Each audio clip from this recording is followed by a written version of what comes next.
Eles zombavam de mim durante o jantar como se fosse uma tradição de família. Ainda pegando ônibus para todo lado? Meu irmão perguntou com aquele sorriso de desprezo. Como vai o seu apartamentinho? Ele riu. E os outros entraram na onda. Até meus pais. Eu não disse uma palavra. Apenas sorri, engoli a humilhação e esperei. Quando eles me seguiram até o lado de fora e me viram destrancar meu Rolls Royce, a risada morreu na garganta deles. A voz do meu pai falhou. Aquele carro custa mais de 5 milhões de reais. Eu olhei para ele, calmo e firme. Bom, eu disse, você devia ver o meu apartamentinho então. Naquela noite, pela primeira vez, o silêncio teve gosto de justiça. Eu vou compartilhar algo muito pessoal com vocês agora. Mas antes de eu continuar, você pode dar um oi nos comentários ou me dizer de onde você está ouvindo essa história? Eu adoro saber até onde minha voz alcança. É sempre bom saber que não estou sozinho nessa. Obrigado. E agora, deixe-me contar tudo. Se histórias assim tocam você, por favor, siga o canal. Isso ajuda relatos como o meu a encontrarem as pessoas que precisam ouvi-los. Meu nome é Otávio, e foi assim que eu transformei as risadas deles em silêncio. O estacionamento brilhava sob a luz alaranjada dos postes, aquele tipo de iluminação que faz tudo parecer honesto demais. O ar quente de uma noite no interior de São Paulo grudava no colarinho da minha camisa, trazendo o cheiro fraco de chuva e fumaça da rodovia Anhanguera. O manobrista esperava perto da calçada, fingindo não encarar. Minha família estava em um semicírculo atrás de mim. Meu pai, Vitor, com aquela postura de autoridade cansada. Minha mãe, Lorena, sorrindo de um jeito exagerado. Meu irmão Marcelo, segurando a mão da esposa, e Helena, com o braço do namorado jogado sobre os ombros dela. Eles pareciam um retrato do controle. E então, tinha eu. Tínhamos acabado de jantar no clube de campo, uma reunião de família organizada com a desculpa de que a tia Berta, agora com 90 anos, queria ver todos juntos uma última vez. A comida estava boa. As risadas, ensaiadas. Cada elogio era um lembrete disfarçado da hierarquia familiar. A casa nova do Marcelo, a exposição de arte da Helena e o meu silêncio. Quando os pratos foram retirados, eu quase podia ouvir o relógio da minha paciência contando os segundos. Assim que pisamos no estacionamento, Marcelo soltou a piadinha. Ainda andando de ônibus, cara? A voz dele pingava deboche. Helena entrou na brincadeira, fingindo inocência. Como vai o seu apartamentinho, Otávio? A risada deles era suave, mas afiada, cortando o ar da noite. Eu não respondi. Deixei o silêncio se esticar apenas o tempo suficiente para deixá-los desconfortáveis. Então, coloquei a mão no bolso, passei o polegar na borda lisa da chave e apertei. O Rolls-Royce Spectre piscou, ganhando vida. A pintura prateada capturava a luz dos postes. O acabamento em LED contornava cada centímetro como uma confissão sussurrada. O silêncio se espalhou como uma onda. A cabeça do meu pai inclinou, os olhos se estreitando, como se o cérebro dele precisasse traduzir o que os olhos se recusavam a acreditar. Aquele carro custa uma fortuna, é coisa de milhões. Eu olhei para ele, calmo, estável, desapegado. Pois é, eu disse. Você devia ver o meu apartamentinho então. Ninguém falou nada. Até o manobrista parecia congelado. Abri a porta, o cheiro de couro escapando para o ar. E o zumbido do motor elétrico rompeu o último fio de descrença. Os reflexos deles brilhavam na superfície do carro. 7 rostos atordoados, presos na própria história. Quando dei ré, os pneus sussurraram contra o concreto, quase gentis. Mas o som carregava uma finalidade que palavras nunca poderiam ter. Pelo retrovisor, vi as figuras estáticas deles, bocas levemente abertas, emolduradas pelo brilho do letreiro do clube. Meu celular vibrou no console. 3 chamadas perdidas. Uma do meu pai, uma da minha mãe, uma de um número que eu não reconhecia. Deixei tocar. 3 anos antes, eu estava em um estacionamento diferente, segurando um bilhete único e 2 malas rasgadas. Aquela foi a última noite em que acreditei em justiça. Para entender essa noite, você precisa saber onde tudo começou. O silêncio, o carro, a calma. Eu costumava pensar que a invisibilidade era uma maldição. Agora eu sei que é treinamento. Você aprende a enxergar no escuro quando ninguém nunca acende a luz para você. Pisei mais fundo no acelerador, vendo as luzes desaparecerem atrás de mim. Uma vez aprendi a desaparecer para sobreviver, murmurei para mim mesmo. Mas ser invisível não significa que você não existe. A casa na Rua das Acácias nunca mudou. Mesmo anos depois, ainda consigo sentir o cheiro do lustra-móveis de limão que minha mãe usava nos móveis antigos de Carvalho. Ouvir o ventilador de teto estalando, como se estivesse fazendo a contagem regressiva para algo inevitável. As paredes eram forradas com provas de perfeição. As fotos de futebol do Marcelo em molduras douradas, o recorte de jornal sobre a primeira exposição de arte da Helena. Cada pedaço gritava orgulho. Nenhum deles tinha o meu nome. Eu tinha 16 anos quando cheguei em casa, com a carta anunciando que eu tinha ganhado o primeiro lugar na Olimpíada Estadual de Matemática. Lembro da emoção tremendo nas minhas mãos enquanto entrava na sala. Lorena estava dobrando as roupas da Helena, a TV ligada baixinho. Mãe, eu disse, quase sem fôlego. Eu ganhei. Primeiro lugar no estado inteiro. Ela olhou para cima, sorriu, sem realmente olhar. Que legal, querido. Você pode ajudar a Helena com a lição de álgebra mais tarde? E assim, num estalo, acabou. No dia seguinte, Marcelo chegou em casa com uma picape nova, um presente de formatura pelo esforço dele. Helena ganhou um estúdio alugado no centro para explorar a criatividade dela. Eu pedi um notebook novo, porque o que o Marcelo tinha me passado estava sem teclas e a bateria não segurava a carga. Meu pai nem levantou os olhos do jornal. O antigo do Marcelo ainda funciona. Use aquele. Você não precisa de nada chique para números. Naquela noite, fui para o meu quarto, fechei a porta e tirei meu troféu do saco de papel.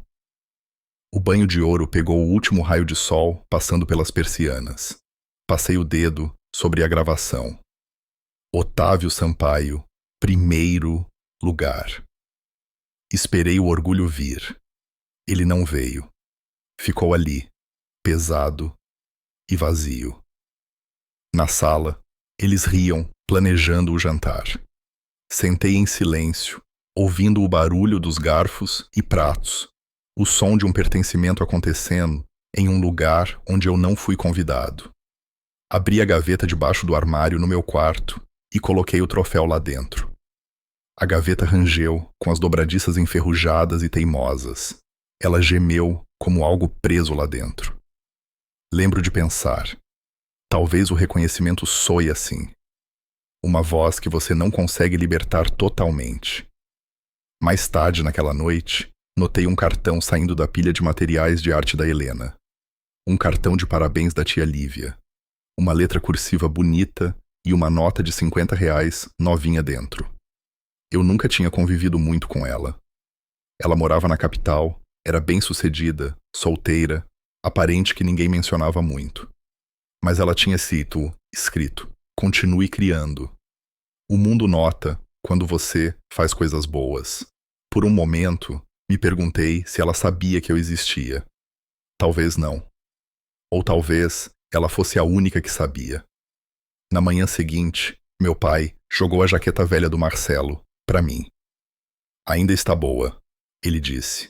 Ficou 2 números maior que eu, cheirando levemente a graxa de motor. As mangas engoliam minhas mãos. Helena riu, chamou de estilo vintage.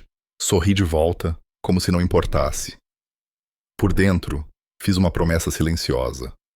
Um dia eu vou sair dessa casa vestindo algo que realmente sirva em quem eu sou. Naquele verão, o calor pressionava as janelas, as cigarras gritando nas árvores. Eu estudava até tarde da noite, sob uma lâmpada piscando, o mesmo troféu na cômoda, agora coberto de poeira. Eu não limpava mais. Não valia a pena gastar energia polindo algo que ninguém mais conseguia ver. Mas aquele som, o rangido da dobradiça da gaveta, toda vez que eu abria, ficou comigo. Ele sussurrava: algum dia você vai abrir isso de novo, e eles vão ter que olhar. E talvez fosse assim que a sobrevivência se parecia para mim naquela época. Não rebeldia, apenas resistência. Não barulhenta, mas constante. No dia em que saí para a faculdade, passei os dedos no puxador da gaveta uma última vez. A poeira saiu na minha pele como uma assinatura silenciosa. Olhei ao redor do quarto, os pôsteres, a tinta descascando, o espaço que eu tinha superado, e sussurrei para as paredes: eu vou sair com minhas próprias pernas. Enquanto fazia as malas, coloquei aquele cartão esquecido da tia Lívia na minha carteira. O nome dela, em tinta azul, enrolado como um fio de luz no escuro. Talvez eu tenha pensado que, para ser visto, você só precisa ficar onde a luz está. E esse foi o começo de tudo que eu estava prestes a me tornar. O terceiro ano do ensino médio parecia uma sala de espera da qual eu não conseguia escapar. Todos os dias, naquela casa em Campinas, tinham o mesmo ritmo. O café do meu pai passando antes do nascer do sol. Minha mãe cantarolando enquanto dobrava as roupas da Helena. Marcelo jogando as chaves do carro. No balcão, como troféus. Eu ficava no meu canto, meu espaço marcado por uma mesa cheia de panfletos de vestibular, formulários de inscrição e a calculadora rachada que tinha sobrevivido 2 semestres a mais do que deveria. Quando a carta de aprovação de uma faculdade de ponta em São Paulo chegou, minhas mãos tremeram antes mesmo de eu abrir. Eu sabia o peso que ela carregava. Não apenas uma oportunidade, mas uma chance de deixar aquele lugar que nunca me viu. 70% de bolsa. Essa era a manchete. O resto da conta veio como um tapa. 30% faltando, mais livros, aluguel e comida. Fiz uma planilha naquela noite, números vermelhos sangrando na tela como avisos. No jantar, meus pais chamaram para uma conversa em família.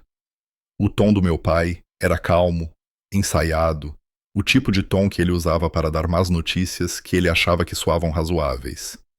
Otávio, ele começou. Você sabe, nós pagamos a faculdade de 3 filhos. Temos orgulho disso. Mas há um limite para o que podemos fazer.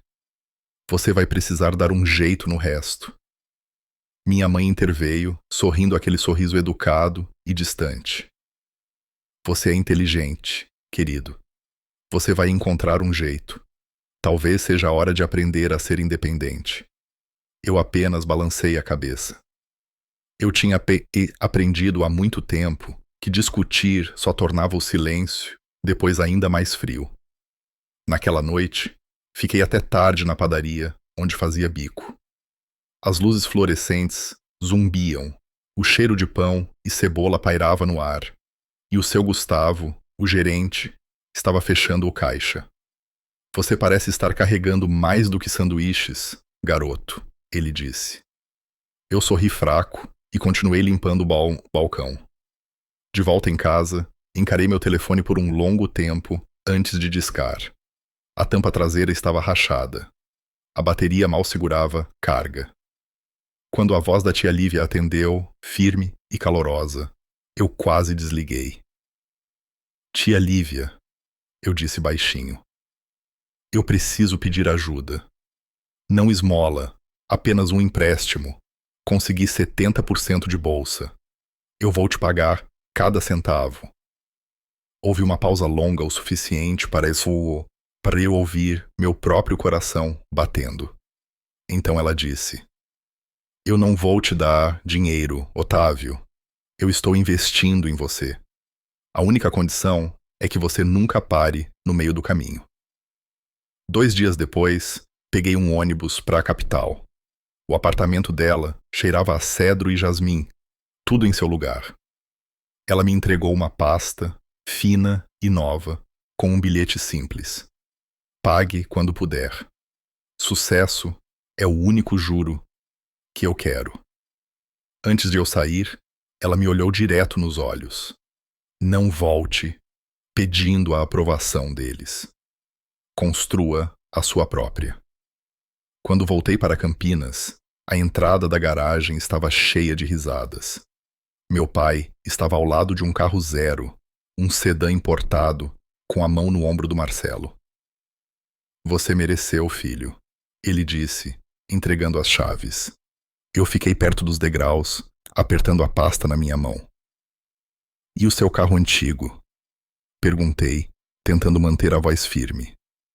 Eu poderia usá-lo para ir para o campus. Marcelo riu. Vou vender. Preciso da entrada para o meu apartamento. Você pode pegar o ônibus como todo mundo. Meu pai assentiu em aprovação. O ônibus vai construir caráter, filho. Você vai me agradecer um dia. Olhei além deles para a esquina distante da rua, onde o ônibus da noite parava com um chiado. Seus faróis piscavam através das árvores como um convite silencioso. Talvez eu agradeça mesmo, eu disse baixinho. Naquela noite, coloquei minha primeira passagem de ônibus na carteira e a fechei em um plástico transparente. Um contrato comigo mesmo. Algum dia eu não precisaria mais disso, mas nunca esqueceria o que aquilo me ensinou. Antes de eu ir embora, tia Lívia ligou. O tom dela era calmo, mas com uma ponta de algo que eu não tinha ouvido antes. Você sabia? Ela disse. Que anos atrás eu me ofereci para pagar um curso de verão de matemática para você? Seu pai recusou. Ele disse: O menino precisa aprender a lutar. Eu congelei. O ar saiu de mim. Ele não queria que você falhasse, Otávio. Ela acrescentou baixinho. Ele só nunca quis que você fosse maior que ele. Naquela noite, não consegui dormir. As paredes do meu quarto pareciam mais próximas do que nunca. Fiz minha mala antes do nascer do sol, dobrei o laptop, rachado lá dentro, e dei uma última olhada no troféu empoeirado na cômoda. Eu sussurrei. Se a validação é uma porta, eu vou forjar minha própria chave. Às 5 da manhã, embarquei no primeiro ônibus saindo de Campinas. O motorista assentiu. Encostei a testa na janela, vendo o bairro desaparecer na distância. Pela primeira vez, não senti que estava fugindo. Eu estava finalmente indo em direção a algo. São Paulo tinha cheiro de café, asfalto e segundas chances. Minha kitnet no centro era minúscula, aquele tipo de lugar onde as paredes guardam seus segredos porque não há outro lugar para colocá-los. Eu trabalhava de manhã no Café do Zé, uma lanchonete perto da faculdade, e ia para as aulas de finanças à tarde. Na maioria das noites, eu estudava até meus olhos arderem, o laptop velho zumbindo, como se estivesse mal, se aguentando inteiro. Meu dia começava às 4:30 da manhã, todos os dias. O primeiro ônibus descia a rua cantando Pneu, meio vazio, as janelas embaçadas com a respiração dos trabalhadores do turno da noite. Eu viajava em silêncio, revisando fórmulas sob a luz fraca do meu celular. No café, eu destrancava as portas, ligava as máquinas e limpava os balcões. O seu Gustavo, o gerente, chegava logo após o nascer do sol, com o boné puxado para baixo e um sorriso fraco, mas gentil. Você tem aquela fome, garoto, ele disse uma manhã, me vendo rabiscar notas entre os pedidos. Nunca perca isso. O mundo está cheio de barrigas cheias e almas vazias. Eu gostava do seu Gustavo. Ele nunca perguntou por que eu trabalhava tanto ou de onde eu vinha. Ele apenas notava. Às vezes, notar é tudo. As aulas eram difíceis. Finanças não eram apenas números. Era uma linguagem. E eu tinha que aprender a falar fluentemente sozinho. O Bruno, meu colega de classe, morava em um apartamento de luxo e ia para as aulas de carro importado. Eu pegava 2 ônibus e metrô e às vezes andava quando eles paravam de rodar. Mas eu nunca me sentia atrasado. Cada real que eu ganhava no café ia para um pequeno envelope rotulado próximo semestre. Uma noite, uma tempestade caiu logo quando o meu último ônibus quebrou perto da Marginal Pinheiros. A chuva encharcou minha jaqueta. Meus sapatos faziam barulho de água a cada passo, e relâmpagos cortavam o horizonte da cidade. Quando cheguei na kitnet, 3 quilômetros depois, eu estava encharcado, mas rindo. Meu reflexo na porta de vidro parecia um fantasma que se recusava a desaparecer. No meio do curso, eu tinha as notas mais altas da turma. Meu professor me chamou depois da prova. Você já pensou em gestão de investimentos, Otávio? Estou te recomendando para um estágio de verão. Agradeci e liguei para casa para compartilhar a notícia. Meu pai atendeu. Bom, ele disse, mantenha suas notas altas. Foi só isso. A linha ficou quieta, depois o clique da desconexão. Semanas se passaram. O café virou minha segunda casa. Seu Gustavo ficava de olho em mim como um guardião silencioso, garantindo que eu comesse, me contando histórias vias antigas sobre a esposa dele, que costumava pintar pôres do sol que ela nunca vendia. Então, numa sexta-feira, ele não apareceu. Na manhã seguinte, o dono nos disse que ele tinha tido um derrame. A loja fechou por 2 semanas. Fui ao hospital, mas visitas não eram permitidas. Disseram que ele tinha deixado um bilhete para mim. Era curto, uma letra tremida. Você vai ficar grande demais para este lugar. Me prometa que nunca vai esquecer onde começou. Dobrei aquele bilhete na minha carteira, ao lado da passagem de ônibus. Parecia um mapa, um que não mostrava para onde eu estava indo, apenas como não me perder. Quando o Far do Café reabriu, peguei turnos extras para cobrir a ausência do seu Gustavo. Minhas aulas ficaram mais difíceis, meu sono mais curto, mas algo dentro de mim permaneceu afiado, quase pacífico. A dor fica mais silenciosa quando vira propósito. Uma noite, depois de um longo dia, rolei pelo feed das redes sociais. O rosto da Helena encheu a tela, sorrindo na frente do estúdio de arte dela. Uma manchete dizia: pais investem no sonho da artista local. Meu peito apertou, mas não chorei. Apenas encarei por um longo momento, depois fechei o aplicativo. Eu já tinha aprendido que o amor de algumas pessoas vem com nota fiscal. Mais tarde, naquela noite, sentei perto da janela, as luzes de São Paulo piscando ao longe. Meu troféu de matemática, aquele que eu trouxe de casa, estava meio inclinado na prateleira. A chuva lá fora batia no vidro, e o vento o empurrava, inclinando-o ainda mais.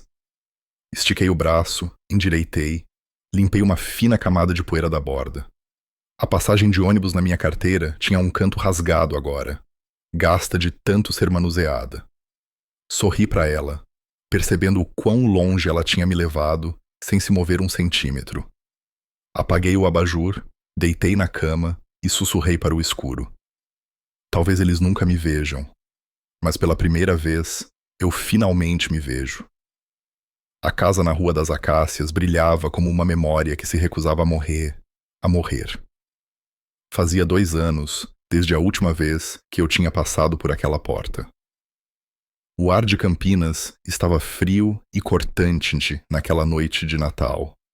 O tipo que faz cada luz da varanda parecer mais solitária do que deveria. Eu estava no portão, segurando uma torta comprada em padaria, a caixa de papel levemente amassada da viagem de ônibus, meu reflexo piscando na porta de vidro. Quando minha mãe abriu, a surpresa dela não chegou aos olhos. Otávio, ela gaguejou. Não estávamos te esperando. Eu sorri. Trouxe sobremesa. A sala de estar era o mesmo ouro, móveis polidos, risadas costuradas juntas como uma performance. Marcelo estava perto da lareira, contando uma história sobre a casa que tinha acabado de comprar em um condomínio fechado. Helena, radiante, em um vestido novo, descrevia sua próxima exposição. As palavras deles enchiam a sala. Eu era apenas o eco entre eles. Sentei na ponta da mesa, o cheiro de peru assado forte no ar.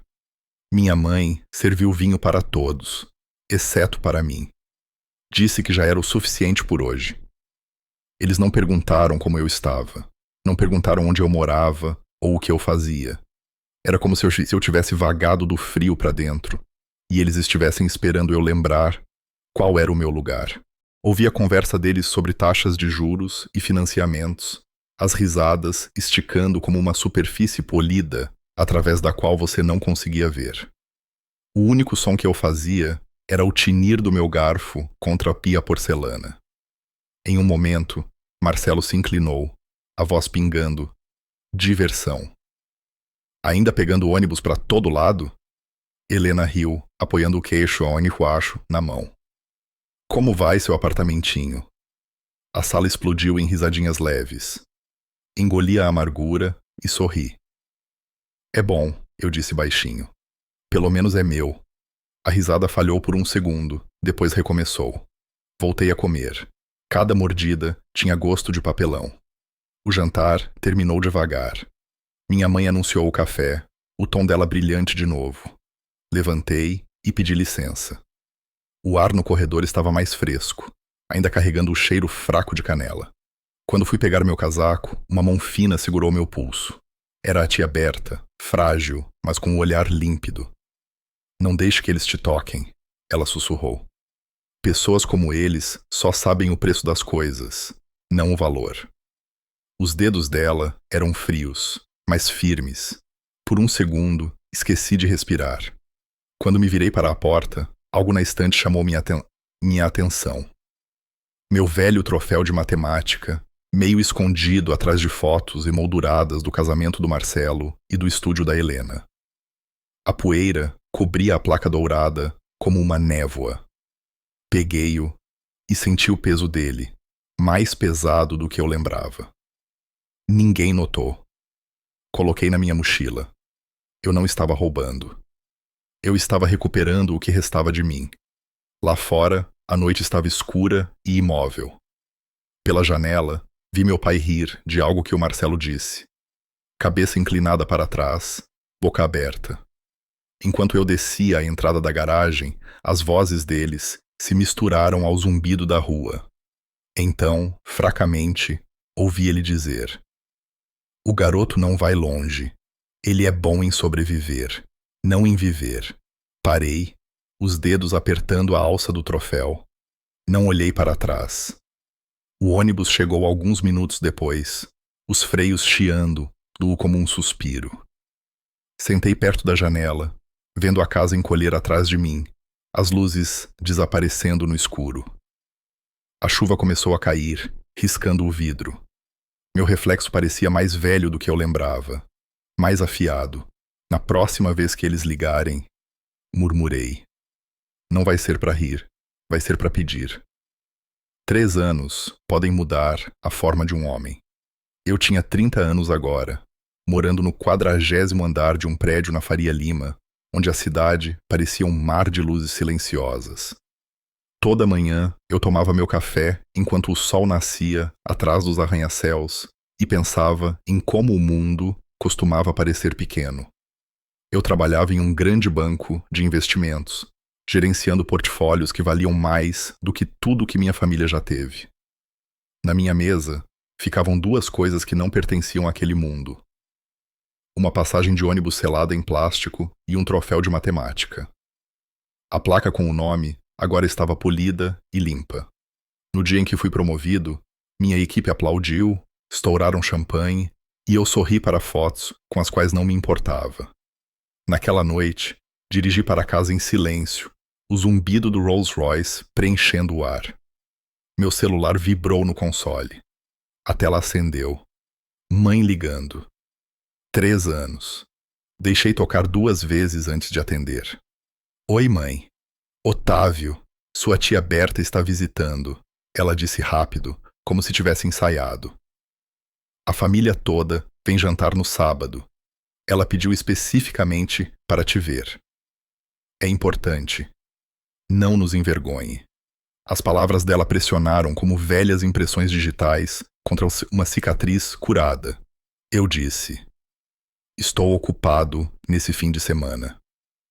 Você não pode estar ocupado demais para a família, ela respondeu, mais afiada agora. Seu pai espera você. Quando a chamada terminou, sentei no escuro por um longo tempo, a cidade piscando através do para-brisa. As mesmas pessoas que tinham me apagado agora me queriam de volta, porque alguém mais estava assistindo. Eu poderia ter ignorado, mas parte de mim queria entrar naquela casa, não para pertencer, mas para ser visto. Mais tarde, naquela noite, liguei para a tia Lívia. Ela ouviu em silêncio enquanto eu contava sobre o jantar. Você não vai lá para provar nada, ela disse. Você já venceu. Eu não vou para vencer, respondi. Eu só quero que eles olhem para mim e percebam o que jogaram fora.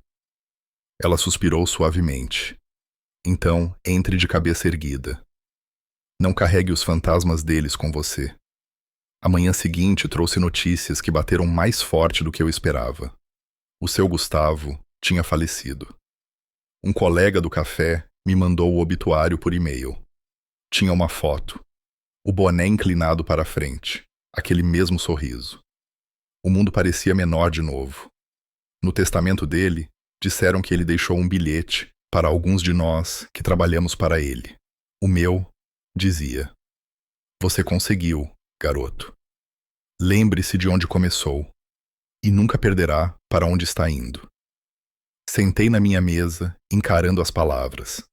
Pela primeira vez em anos, fechei os olhos e me deixei sentir o peso da gratidão.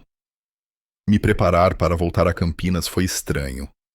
Coloquei um terno preto simples e alinhado e deslizei a passagem de ônibus e o bilhete do seu Gustavo na carteira. Antes de sair do escritório, abri um arquivo no meu computador e pausei na tela. Era um relatório bancário.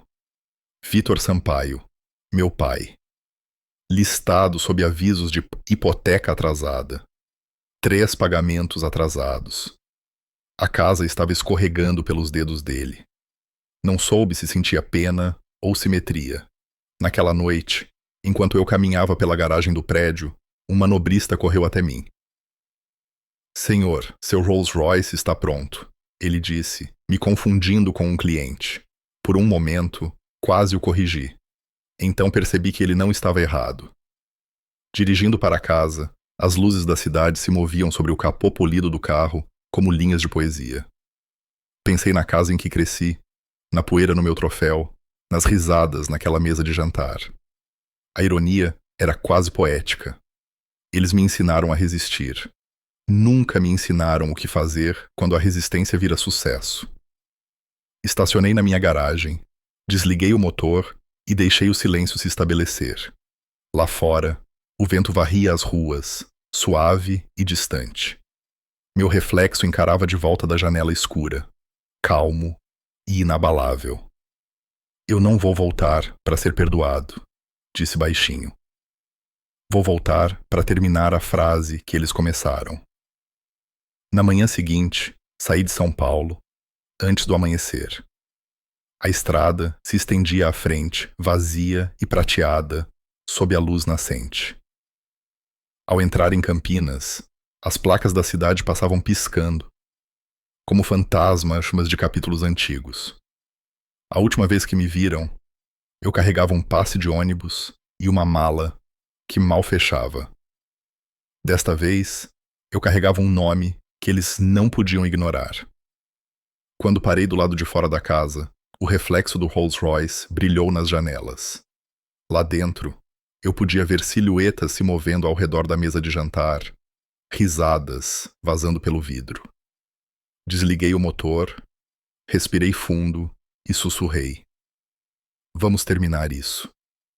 E então caminhei em direção à porta. Eu não bati na velha porta da frente. O jantar não era na casa. Era no clube de campo, como a mensagem dizia. Dei uma volta no quarteirão, deixei o motor esfriar dentro da garagem, depois fui para o clube, onde as luzes sempre pareciam estar dando boas-vindas a outra pessoa. Cheguei 10 minutos atrasado de propósito. O recepcionista me guiou através de um silêncio de linho branco e talheres polidos, até a família aparecer. Vitor em uma ponta, Lorena ao lado dele, Marcelo e a esposa no meio de uma risada. Helena posando como uma peça de museu. Tia Lívia, firme e composta. E a tia Berta, pequena e com olhos brilhantes na cadeira, como uma vela que ninguém conseguia apagar. Otávio.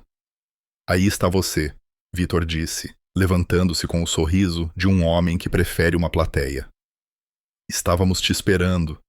Apertei a mão da tia Berta primeiro. Os dedos dela eram finos, mas quentes. Faz tempo, menino, ela disse, inspecionando meu rosto. Você parece que parou de pedir permissão. Sentei na ponta oposta, diretamente de frente para o Vitor. Parecia acidental. Não era. O garçom serviu água, colocou pão, recuou. A conversa ligou como um interruptor. Marcelo falou sobre sua nova construção, metragem quadrada e taxas de juros saindo da boca dele. Helena anunciou um convite para mostrar o trabalho dela em uma galeria chique, a voz esticada com humildade ensaiada. Lorena assentia, orgulhosa e radiante. E Vitor continuava dizendo: Nossos filhos estão indo muito bem. Eu sorria quando olhavam para mim e deixava o silêncio fazer o trabalho de um segundo idioma. No meio do prato principal, tia Berta cortou a conversa fiada. Ouvi tanto sobre Marcelo e Helena, ela disse, a colher pausando sobre a sopa. E você, Otávio? Onde você parou? A mesa desacelerou. Pousei meu copo. São Paulo, eu disse. Gerencio um grupo de investimentos na Faria Lima. A sala apertou, as facas silenciaram. Lorena encontrou a voz primeiro. Ah, ela conseguiu dizer. Isso é impressionante. Tia Berta recostou-se, satisfeita. Eu imaginei, ela disse, olhos suaves. Seus olhos não imploram mais. Marcelo limpou a garganta e sorriu. Parece grande, ele disse, inclinando-se para a frente. Ainda naquele apartamentinho minúsculo, no entanto. Minimalista, né? O pessoal de São Paulo adora isso. Soltei uma risada pequena. Minimalista, eu disse, com uma vista do 40º andar. Helena piscou, calculando se me parabenizava ou fingia que não tinha ouvido. Tia Berta não tinha terminado. Você ainda guarda aquele troféu de matemática? Ela perguntou. Você sempre foi o único que fazia o trabalho. Ninguém aplaudia. Eu concordei. Ele fica na minha mesa, eu disse. Bem entre 2 arquivos que valem mais do que esta sala inteira. O olhar de Vitor caiu. Lorena pressionou o guardanapo nos lábios. A velha história daquela casa pairava no espaço entre nós como uma impressão digital. A sobremesa veio e foi. Levantei primeiro, agradeci a tia Berta por insistir no jantar e disse à mesa que tinha uma manhã cedo. Lorena levantou rápido. Vamos te acompanhar até a saída, ela disse, animada demais. Todos seguiram, uma pequena parada de rostos que uma vez me assistiram passar com horários de ônibus e jaquetas emprestadas. O ar da noite estava mais frio do que eu esperava. Marcelo andou ao meu lado, sussurrando alto o suficiente. Ainda pegando ônibus, cara? Ele riu da própria fala, como se fosse tradição. Eu não respondi. Apertei o controle. O Spectre acordou em uma fita de luz, o LED traçando aí a carroceria como uma assinatura. O cromado capturou 7 reflexos e os transformou em um borrão pálido. Meu pai encontrou a voz dele. Aquele carro, ele disse, a garganta travando. Aquele carro vale milhões. Abri a porta, o couro soltando um suspiro, na noite. Pois é, eu disse, encontrando os olhos dele. Você devia ver o meu apartamentinho. Então entrei, fechei a porta e o mundo lá fora ficou quieto, como se o vidro estivesse esperando anos para decidir quais sons valiam a pena ouvir. Pelo retrovisor, eles pareciam uma pintura que alguém tinha pendurado torta. Na viagem para casa, repassei o jantar sem edições. Como eles enchiam a sala, com barulho e como alguns fatos limpos reorganizaram tudo. Como tia Berta me viu e fez eles me verem. Como o silêncio sempre foi minha arma de escolha. Pela manhã, as ligações começaram. Primeiro a mãe, depois o pai, depois Marcelo, depois Helena. Deixei o telefone tremer no balcão enquanto fazia café. Continuou tocando. Iria continuar tocando.